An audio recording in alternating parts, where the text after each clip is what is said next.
샬롬. 2026년 금요일 밤, 여러분 어떻게 보내셨습니까? 오늘도 우리 하나님은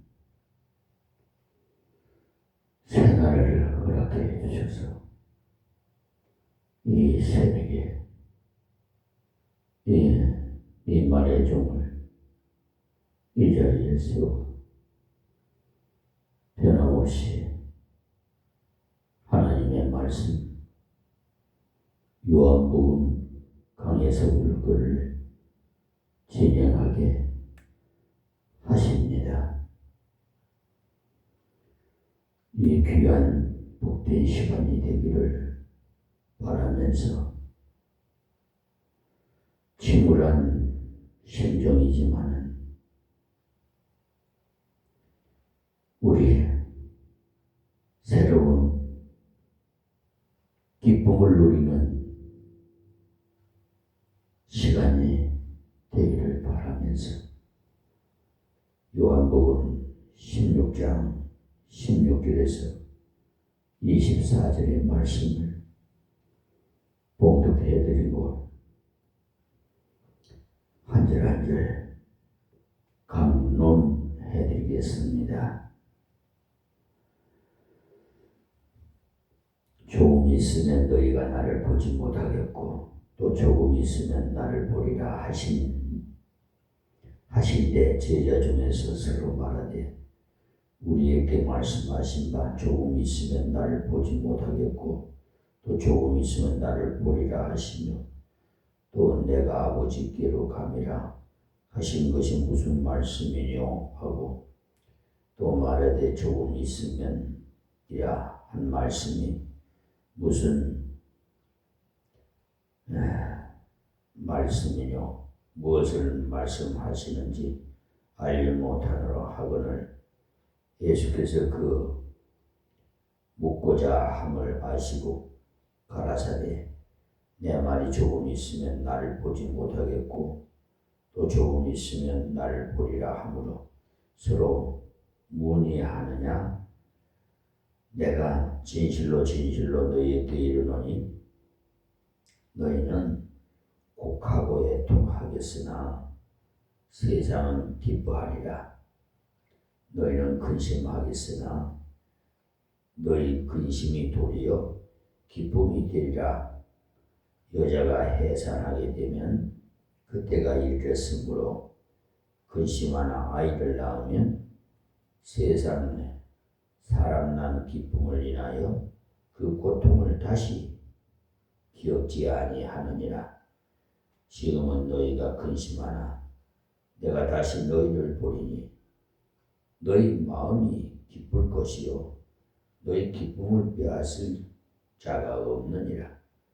그날에는 너희가 아무것도 내게 묻지 아니하리라.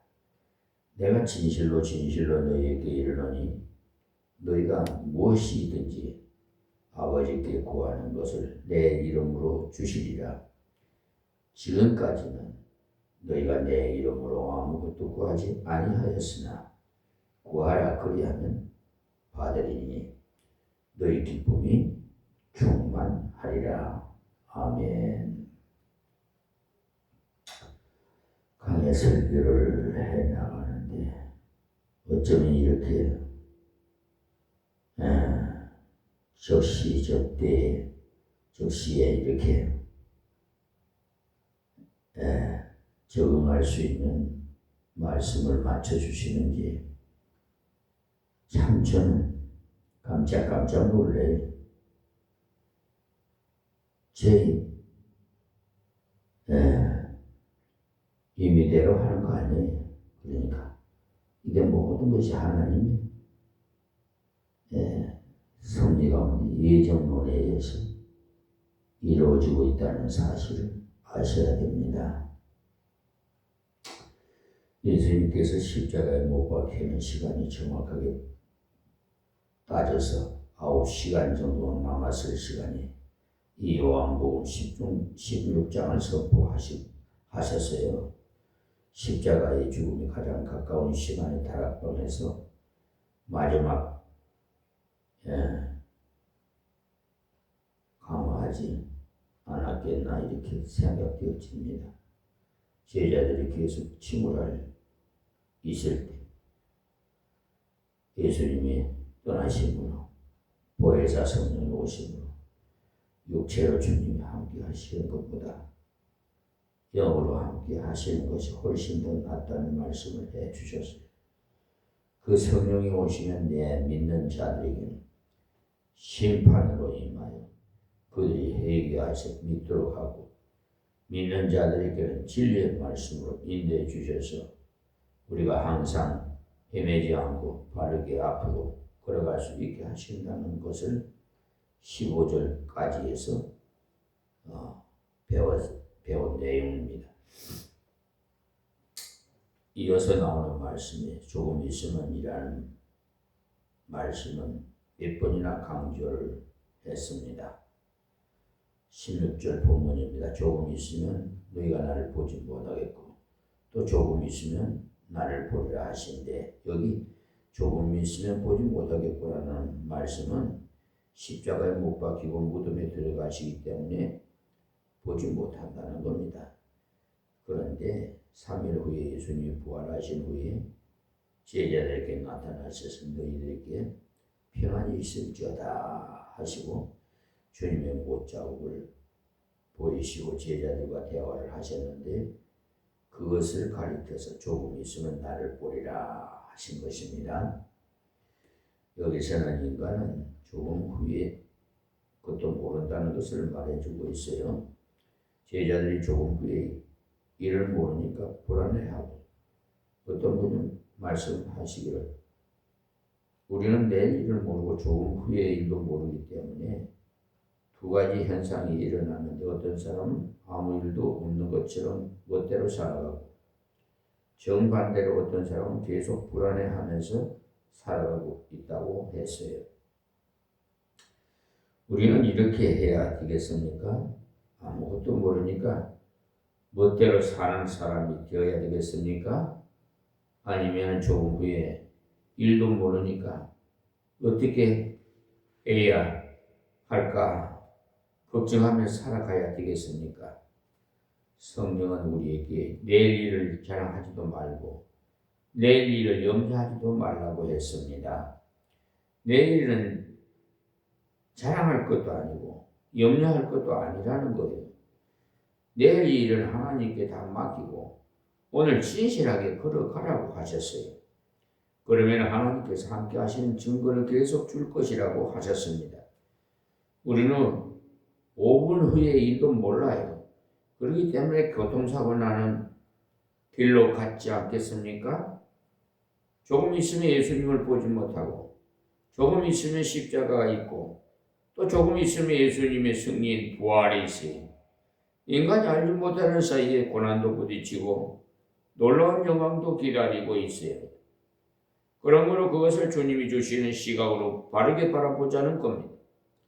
그래서 조금 있으면 나를 보지 못하는 일로 인해서 걱정하지 말라고 하셨어요.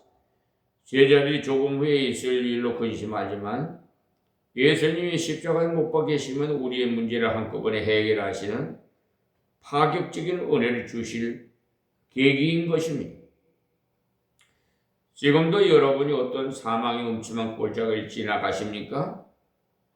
기대하십시오. 그 골짜기 끝에는 주님이 계십니다.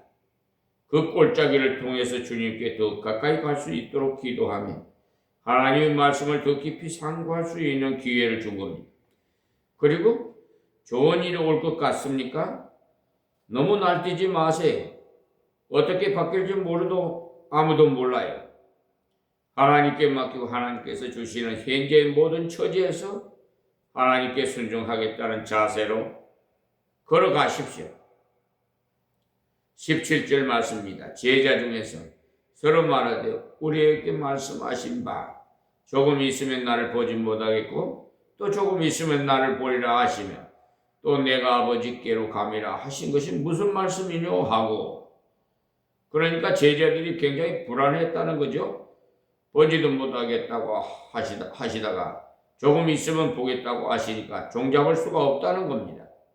자, 18절 말씀에 또 말하되 조금 있음이라 한 말씀 무슨 말씀이뇨? 무엇을 말씀하시는지 알지 못하노라 하거늘. 그러니까 제자들이 자기들끼리 수근수근 했다는 말입니다. 사실 이때 제자들이 어떻게 해야 되겠어요? 예수님께 물었어야 되죠? 그랬더라면 아주 좋았을 텐데 자기들끼리 수근거리기만 해서. 여러분들도 불안한 일이 있습니까? 앞일에 대해서 모르는 일이 있습니까? 걱정하지 말고 주님께 가지고 가십시오. 참 감사한 것은 제자들이 그렇게 걱정하고 자기들끼리 수근거렸는데도 주님은 그것을 책망하지 않으셨다는 사실이, 그 말을 들으시고 주님께서 처방을 내려주셨어요. 여러분들도 조심하세요. 여러분들이 수근거리도 주님을 다 듣고 계신다는 사실을, 마음속에 불평을 해도 주님은 다 알고 계세요. 그러다가 주님이 어떻게 결론을 내려주실 때 부끄러워서 그 말을 다 들으셨구나 생각하지 않으시도록 하십시오. 저는 이따금씩 그런 것을 깨달아요. 엎드려 기도하지 못하고 지나가는 생각으로 길을 가면서 하나님 정말 좋습니다.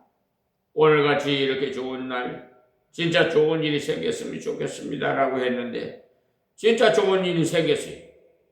저는 지나가는 말로 했는데 하나님은 그것을 들으시고 내게 은혜를 주셨어요. 그럴 때마다 지나가는 말로라도 함께 하시는, 함부로 찌그렸다가는 안 되겠다고 생각을 하게 됩니다. 자, 19절 말씀, 예수께서 그 묻고자 함을 아시고 가라사대 내 말이 조금 있으면 나를 보지 못하겠고 또 조금 있으면 나를 보리라 하므로 서로 문의하느냐? 그러니까 알지 못하는 사람들께 계속 무슨 뜻이냐라고 하면서 문제가 커지겠습니까? 안 커지겠습니까? 해석을 갖가지로 하기 때문에 문제가 더 커져요.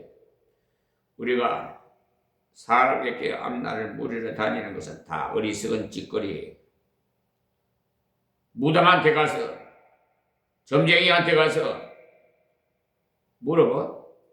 어리석은 사람들, 바보 같은 사람들. 앞날을 아시는 분은 하나님뿐이십니다. 점쟁이를 찾아가거나 토정 비계를 보는 것들 다 소용없어요. 불안을 달래보려고 하는 것일 뿐이, 저는 점쟁이를 찾아오는 사람을 조사해봤더니 그 중에 20%는 예수 믿는 사람들이라는 통계를 보고 저는 깜짝 놀랐어요. 목사라서 굉장한 부끄러움을 느꼈어요. 목사가 얼마나 제대로 가르치지 못했으면 그런 일이 벌어졌겠는가. 예수 믿는 사람이 점쟁이를 찾아가면 점괘가 나오지 않아야 되는데 점괘가 나왔다는 것이 문제예요.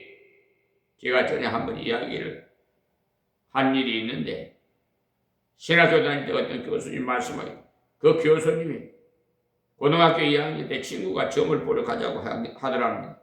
물론 그때 교회를 열심히 다닐 때라고 합니다. 그 친구가 하는 말이, 예수 믿는 사람이 점쟁이에게 가면 점이 나오지 않는다고 하는데 진짜 그런지 시험해 보자는 것이었어요. 그때 호출이 났다고 합니다. 만약에 점괘가 나온다면 자기가 가짜라는 것이 증명이 되기 때문에. 그래서 하나님, 제가 들어가거든 점이 나오지 않아서 이 점쟁이를 이길 수 있게 해 주십시오라고 열심히 기도를 했답니다. 그렇게 기도를 하고 가서 문을 열고 들어가니까 점쟁이가, 여기 여러분 중에 예수 믿는 사람이 오셨습니까? 돌아가십시오 라고 하더라는 것입니다. 신이 오지 않는다는 거예요. 그러자 같이 가자고 했던 친구를 쿡쿡 찌르면서 봐라 예수 믿는 사람이 점쟁이에게 가면 점이 나오지 않는 것이 증명이 되었지? 이렇게 했다는 거죠.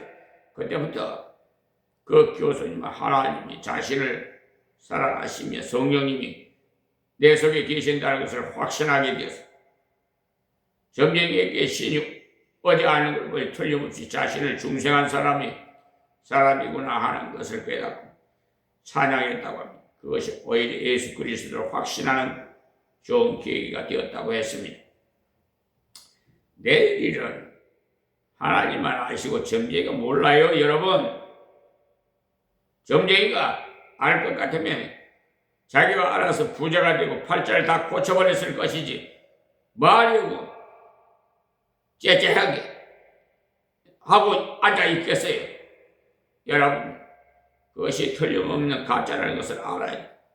점쟁이들은 70%만 적중률이 있다가 하면 용하다고 해요. 그것을 가짜예요. 100% 맞아야 돼요. 하나님은 전지하시기 때문에 100% 맞습니다. 그렇기 때문에 점쟁이를 찾아다니거나 용하다고 하는 사람 찾아다니거나 예언받으러 다니는 일을 하지 말아요. 최고의 예언은 성경에 다 쓰여져 있는데 그것을 놔두고 예언을 또 받으러 다니다가 이단하게 넘어가고 엉뚱하게 넘어가게 되는 거예요. 예수님께서는 제자들의 앞날에 대한 불안을 다 아시고 그래? 너희들이 그럴 수 있다고 그렇게 해요. 예? 지금 신천지에서 얼마나 각 교회마다 말이야 이상한 주간 소식인가 뭐 이래 뜯어보지도 않아서 모르겠습니다. 검은 봉투에다가 땅 비와도 맛 안 적시게끔 봉해가지고 교회마다 우체통에다 집어넣어놔요. 못된 것들이. 그런 돈이 있으면 어려운 이웃을 좀 구제를 하든지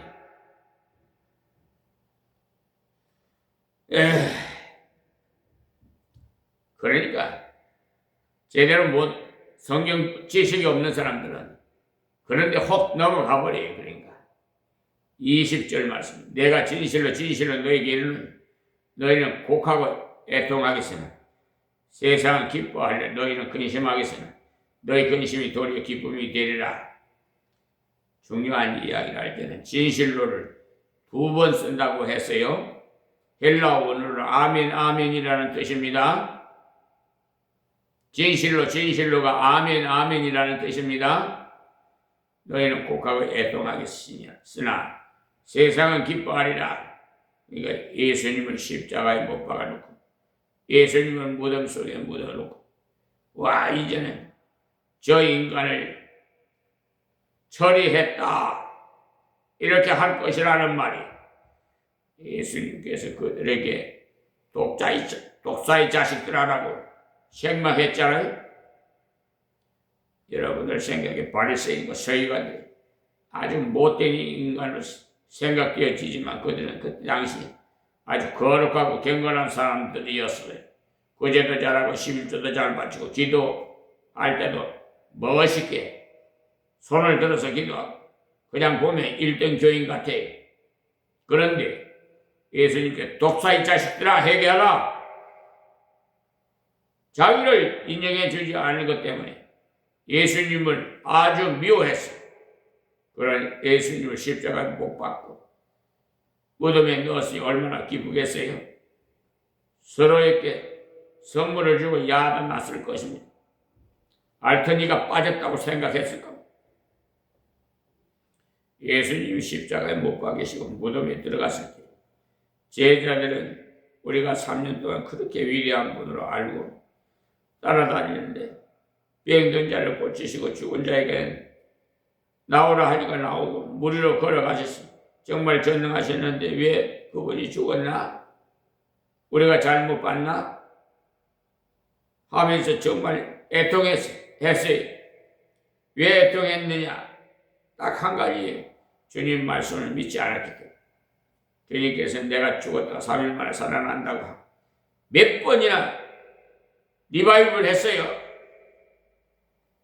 그 말씀을 했으면 그들은 그 말씀에 아멘하고 믿어야지.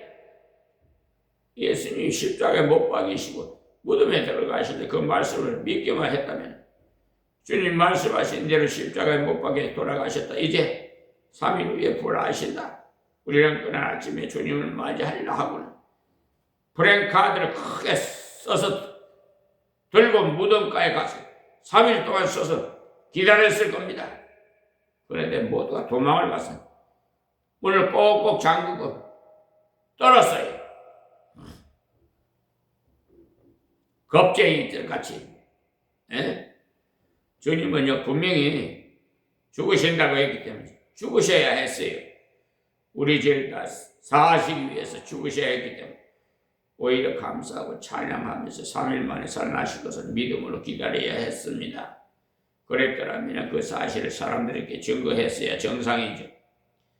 하나님 말씀을 안 믿을 때 부딪히는 사건 그대로 보기 때문에 슬퍼하고 애통하는 그리스도인들은 예수 그리스도를 믿고 돌아가신 분들을 집에 갔을 때 오히려 감사해야 돼요. 눈물이 나지 않아야 된다는 말이 아닙니다. 눈물을 나야 되죠. 너무 좋은 분이 앞서가셨으니까 섭섭함으로 이별에 대한 슬픔이 있으니까. 그러나 그분이 믿음을 지켰다가 하나님께로 갔으니 정말 감사하고 찬양을 해야 돼요. 그분이 몇 살을 살고 죽은 것은 아무런 관계없어요. 작년에 죽어가면서 제일 민망스러운 것은 예수 믿고 돌아가셨는데 무덤에도 같이 들어가는 사람이 있어요. 그럴 때는 가만히 놔두면 됩니다. 말리면 더 심해. 가만히 놔두면 조금 있으면 나와요. 하나님 말씀을 정말 믿는 사람은 그럴 때도 달라야 돼. 아무리 애석해도 주님이 못 맡으셔요. 복음을 일찍 받은 서구 사람들과 복음을 늦게 받은 동양 사람들 그 차이가 그럴 때 나타나요. 동양 사람들은 살아있을 때는 제대로 대접을 하지 않다가 죽으면 그 시간부터 신처럼 서기.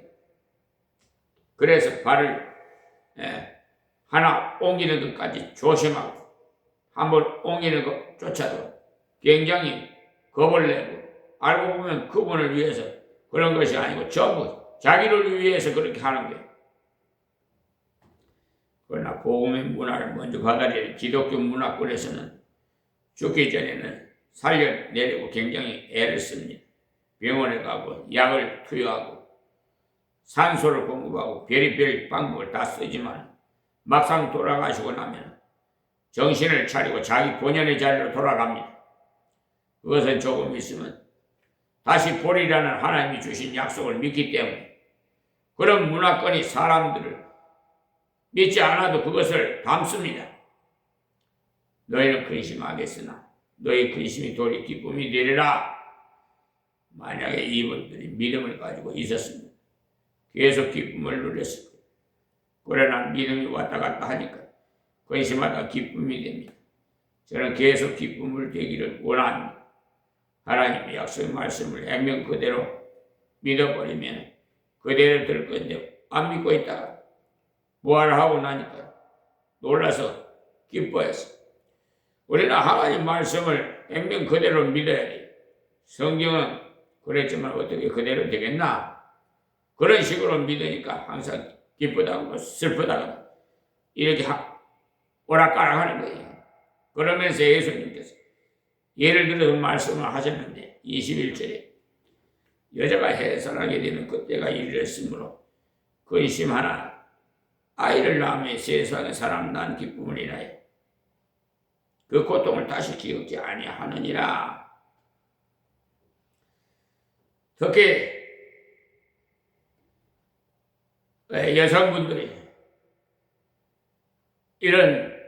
이 말씀에 아마 굉장히 감동이 될 겁니다.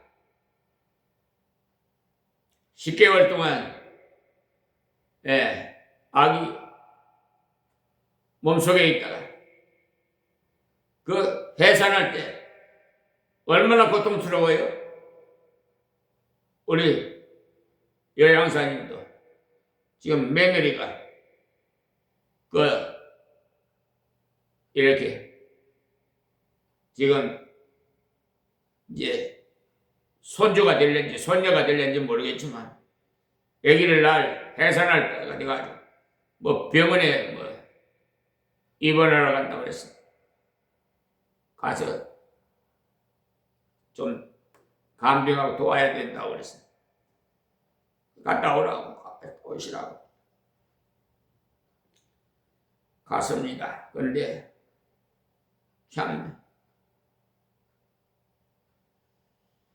그 사극에서나 보시면은 그 보세요.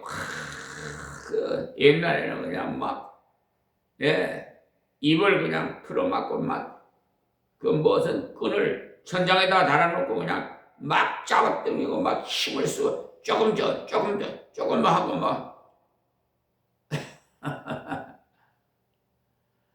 그런데 우리 생모님은요, 저희 동생들 그 순산할 때 그 봤는데요, 혼자서요. 아이고 배가 아프다 하면서 방에 들어갔는데 금방 아기를 낳아버려요.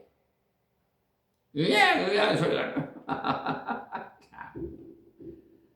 우리 어머님은 혼자서 나물 탯줄도 자르고 뭐 묶고 혼자서 다 처리를 해버리. 그것도 하나님 은혜. 정말 꼭 이대로는 것 같지요. 다른 때는 기도하지 않다가도 아기를 낳을 때가 되면 기도하지 않는 사람 한 사람도 없어요. 저 역시도 그 요양사님 매일 순산하기를 기도하고 있습니다. 옛 어르신은 말씀하시기를 아이를 낳는 일은 생사가 달린 일이라고 하죠. 그리고 아기를 낳을 때가 되면 모두가 혹시나 하는 마음에 염려를 해요. 그런데 그렇게 고통스러운 상고를 겪어도 아기를 낳고 나면 그 고통을 다 잃어버린다고 해요. 사람 난 기쁨이 자꾸 크기 때문에. 그러니까 둘째, 셋째를 낳게 되면 사람 난 기쁨이 그렇게 귀한 거예요. 예수님께서 그것을 예수님 자신이 십자가에서 죽으셨다가 살아나는 것이 그것에 대해서 비유를 해요. 예수님의 부활이 새 생명이 태어나는 것과 같다는 십자가를 지시는 것은 엄청난 고통이지만 부활의 그 아침에는 큰 기쁨이 있다는 것을 아십시오. 지금 우리도 마찬가지. 우리가 신앙생활을 하면서 하나님의 뜻대로 살려고 하다 보니 여러 가지 어려움을 많이 만나. 그러나 그 끝은 엄청난 기쁨을 주실 줄 믿어요. 하나님 반드시 결과를 주시고 전도하는 분들은 실감이 날 거예요. 어떤 때는 어디로 가야 될지 몰라요.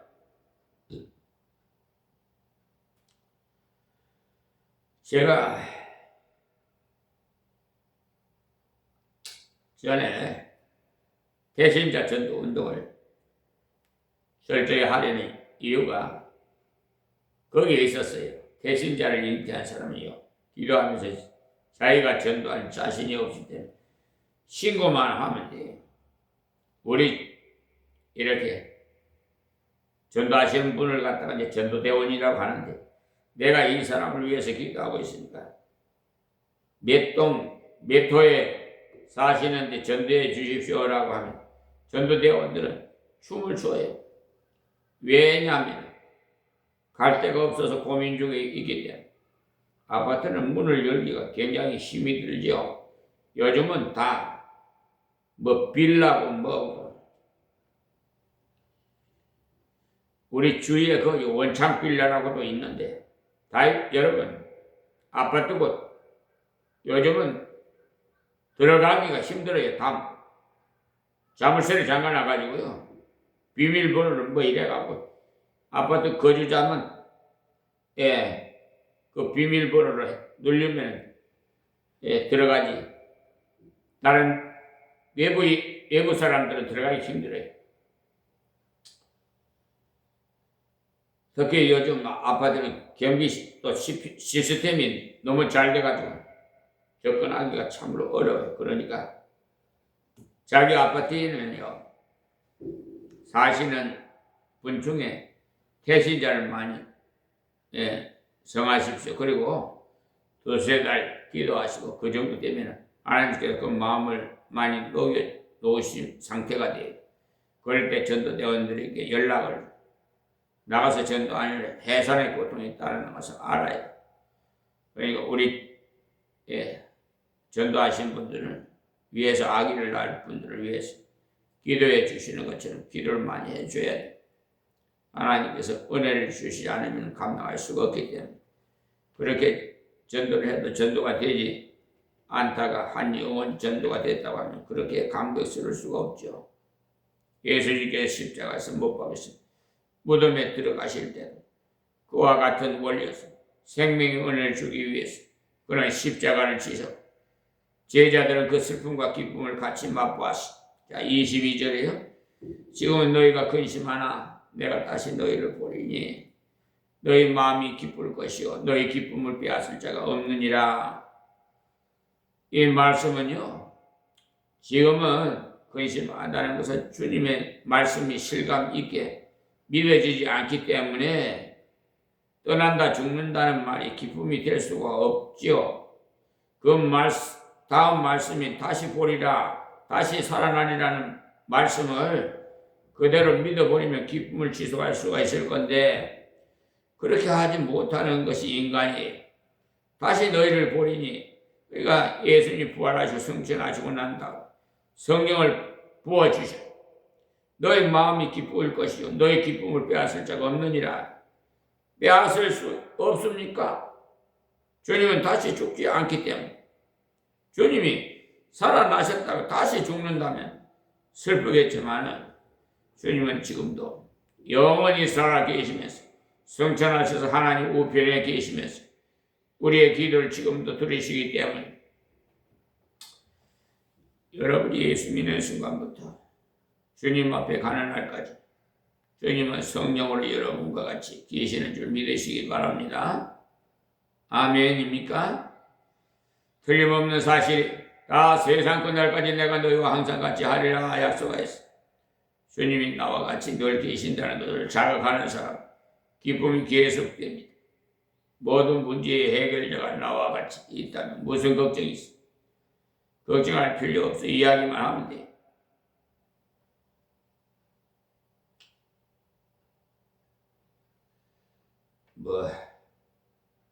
성경에 이상한 그 숫자를 하나님의 번호라고 66-0365 번이라고 하는데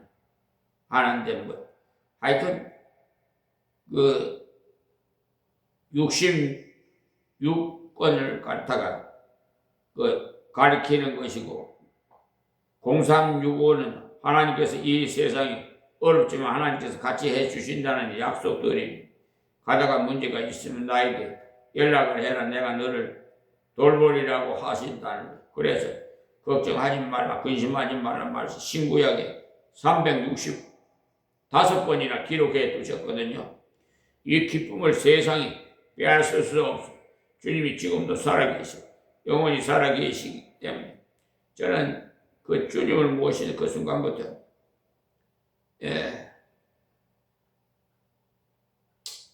찬송 불렀던 찬송을 물밀듯이 내 마음 기쁨이 넘쳐요. 물밀듯이 파도가 칠 때 그 파도를 막아내지 못할 정도 주님 은혜를 바로 깨달을 때 세상 모든 것이 막을 수 없을 표인데 그 기쁨은 나 혼자만 누리는 것이 아니고 나누어야 되겠어. 혼자만 누리는 것은 욕심이 너무 많은 거예요. 여러분 빼앗길 수 없는 기쁨은요 딴 데 오는 것이 아니에요. 주님의 은총을 받아들였습니다. 성령이 내 속에 거할 때 아무도 성령을 빼앗을 수 없습니다. 아무도 주님 다시 죽일 수도 없고 그래서 그 기쁨이 변하지 않습니다. 그것을 계속 자각하고 일깨우기 기도할 때 이 기쁨이 지속돼 그것이 사실이지만 그것을 자꾸 잃어버리니까 근심하는 거예요. 그때마다 66-0365로 연락을 하나하나 이렇게 그에게 그렇게 말씀의 약속을 믿음으로 기쁨이 지속돼 가지고 조금 전에 말씀드렸는데 성경 66권을 믿으라는 거예요. 365일 하나님께서 다 약속해 주시고. 자, 23절이에요. 그날에 너희가 아무것도 내게 묻지 아니하리라. 내가 진실로 너희에게 이르노니 너희가 무엇이든지 아버지께 구하는 것은 내 이름으로 주시리라. 예수님이 살아나셔서 제자들을 만났을 때 제자들이 예수님이 어떻게 살아나셨습니까? 라고 묻지 않습니다. 예수님이 살아나신 순간에 제자들이 완전히 알아버렸어요. 그 주님은 다시 죽지 않은 분임을 그들이 벌써 깨달은 거죠. 그때는 물이 필요한 것이 아니고 경배가 필요한 거죠. 도마가 그렇게 의심을 하다가도 예수님이 손가락을 넣어서 내 옆구리를 한번 만져봐라 했을 때 제가 생각하기로는 워낙 따지기를 좋아하는 아주 고지식한 성격이어서 아마 만졌을 것 같아요. 그런 그가 주님을 확인하고 그 자리에서 엎드려서 나의 주시면 나의 하나님이시니다라고 요한복음 20장 28절에 고백을 하지요. 이제까지 모셨던 그 주님이 맞다는 것. 그리고 죽었다 살아나신 것을 보니까 당신은 하나님이시고 사람이 아니시고 사람이 몸을 입고 오실 하나님이셨다는 것을 고백했지. 아무것도 내게 묻지 아니하리라. 물론 이 말씀은 다른 의미가 있어요. 그 후에 성령이 그들과 함께 하시고 성령께서 진리 가운데로 인도해 주시기 때문에 사람들에게 묻지 않아도 하나님께서 은혜를 주셨어요. 내가 진실로 너희에게 이르노니 너희가 무엇이든지 아버지께 구하는 것을 내 이름으로 주시리라. 기쁨을 계속 누릴 수 있는 비결은 예수님 이름으로 하나님께 나가는 것. 우리는 하나님께 나갈 자격이 없는 자들입니다. 가령 제가 은행에 저축을 20만 원을 했는데 가서 내 도장을 찍고 700만 원을 인출하려고 하면 어떻게 되겠어요? 그 은행에 나와서 선생님 미안하지만 선생님의 통장에는 20만 원밖에 없어서 700만 원이 지불이 되지 않습니다 하겠죠? 그렇지만 그 은행에 2억을 저축해 둔 장로님이 도장에 비밀번호를 가르쳐주면서 5천만 원을 찾아 쓰세요 했을 때 돈을 찾을 수 있습니까? 없습니까? 가면서 너희에게 정말 돈을 주겠나? 이렇게 의심하면서 갑니까? 의심 없이 얼른 가서 돈을 찾을 거예요. 저축이 되어 있는 분이 도장을 찍고 비밀번호를 써 넣었기 때문에 하나님은 하나님 아들이니까 예수님은 그러니까 하나님 아들이니까 하나님 나라의 것이 전부 자기 것이고 하늘의 땅의 모든 권세를 다 가지신 분. 내 이름으로라는 말은요 주님께서 우리에게 카드를 맡기신 것과 같다는 말씀이에요. 예수님 이름으로 기도한다는 이 말입니다. 예수님 이름으로 기도합니다는 말만 하면 들어준다는 것이 아니고 주님의 마음에 드는 것을 기도할 때 들어주십니다. 자, 24절에 지금까지는 너희가 내 이름으로 아무것도 구하지 아니하였으나 구하라 그리하면 받으리니 너희 기쁨이 충만하리라. 예수님 이름으로 예수님의 사인을 받을 수 있는 건 기도하시기 바랍니다. 그렇게 되면 그것을 받고 나면 기쁨이 충만해지는데 그 시험도 하시고요. 제가 기도 생활에 해보고 느낀 점이 응답을 받는다는 그 자체도 역시 기쁘지만 그것보다도 주님이 내 기도를 들으시니까 하나님은 나의 아버지가 확실하다는 것이 확신되는 것이 더 기뻤어요. 영원 구원받은 것은요 기도 응답으로 생활 구원을 통해서 체험하는 거예요. 아이들이 자라나면서 자기 엄마가 정말 나의 엄마고 자기 아버지가 정말 나의 아버지라는 것을 어떻게 알아요? 얘야 내가 너를 낳았다는 말을 했다고 해서 압니까? 자라나면서 아플 때 밤을 새워가면서 간호해주고 음식을 먹여주고 하는 잔잔한 여러 사건들이 모여서 전혀 의심하지 않고 알게 되는 거죠. 그 믿음의 한마디 말 때문에 알아지는 것이 아니고 여러 사건을 통해서 확실히 확인되어지는 겁니다. 저는 하면서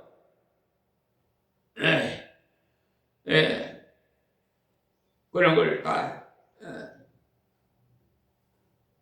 느꼈어요. 그런데 너무나도 가혹하게 아버지가 그냥 손발에다가 그 해초리 매를 준비해놨다가 종아리 걷어하고 막 때릴 때 막 피가 나도록 피가 그냥 흐를 정도로 그럴 때 정말 아버지가 맞나? 그런 생각을 할 때가 있었어요. 그리고 야속한 마음이 들고요. 아마 여러분들도 그랬을 거예요. 저만 그런 게 아니라 우리 이 시대에 태어났던 어르신들은 다 그랬을 거예요. 그런데 지나고 보니까 다 정말 참교육을 시킨 거예요. 그게 정말 우리 아버지가 진짜 최고구나. 이걸 아는 사람이 하나님을 바로 아는 거예요. 당신은 좀 그때 당신은 야속한 생각이 들고 섭섭하고 진짜 나 어디 뭐 다리 밑에서 주스당 길렀나? 뭐 이런 이상한 생각까지 들 정도였어요. 여러분이 좀 부족할 때 하나님 여러분에게 더 관심이 많아요. 부족한 자가 많이 청원하지 배부른 사람이 많이 청원하잖아요. 자기 부족하는 사람이 알고 보면 주님과 깊은 관계를 이루는 사람이 분명히 지금까지는 너희가 내 이름으로 아무것도 구하지 아니하였으니 구하라 그리하면 받으리니 너희가 기쁨이 충만하리라고 말씀하셨잖아요. 이 기쁨은 다른 기쁨이 아니고 주님이 나의 구주 하나님 나의 아버지시라는 것을 확신하는 것, 그 확인하는 기쁨이 더 크다는 거예요.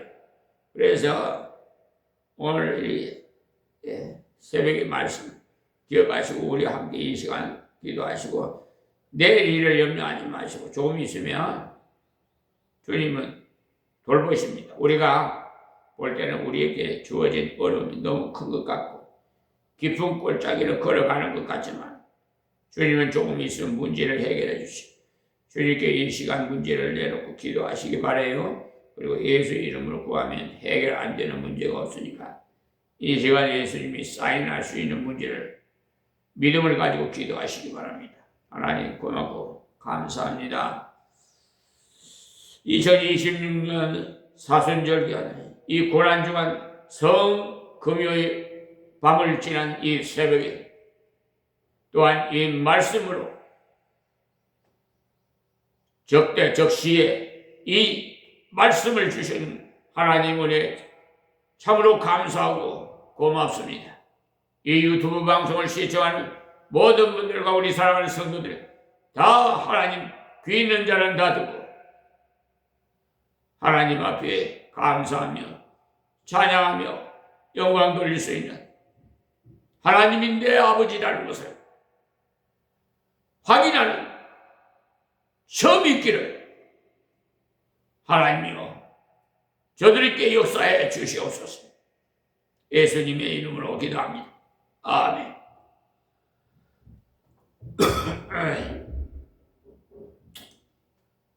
우리 141장 찬양 드리겠습니다.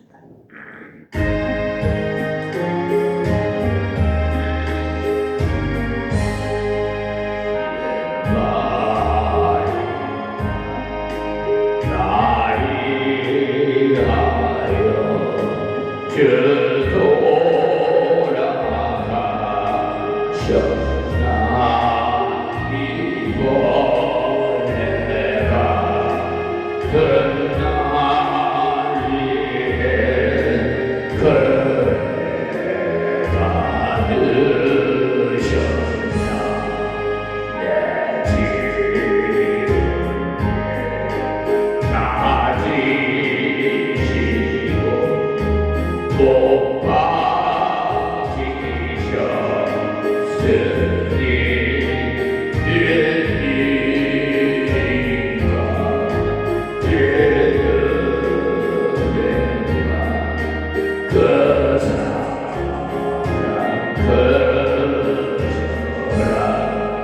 저 십자가 못 박힐게 그래도 빌고 급한